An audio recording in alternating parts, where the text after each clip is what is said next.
अखिल भारतीय पद्मशाली युवजन संघमतर्फे अध्यक्ष श्रीनिवास किशोर संघा यांच्या वाढदिवसानिमित्त राजमल नारायण बोमढाल शाळेत शैक्षणिक साहित्य वाटप व आदर्श विद्यार्थी पुरस्कार सोहळा उत्साहात पार पडला।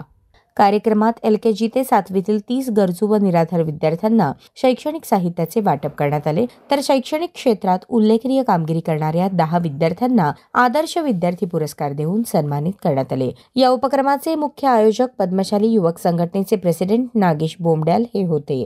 सचिव विजय निली, उपाध्यक्ष प्रवीण जिल्हा, अंबादास कुडक्याल, पवन गुड्डेटी, तुषार जक्का, मधुकर पुठ्ठा यांच्यासह अनेक मान्यवरांनी कार्यक्रमात सक्रिय सहभाग घेतला। संदीप संघा, सचिन जवळकर, किशन पासकंटी, महेश कल्याणम, अशोक कुरापाटी, बालाजी श्रीचिप्पा, गोवर्धन पासकंटी, अजय आडम, अमरीश पुठ्ठा यांनीही सहकार्य केले।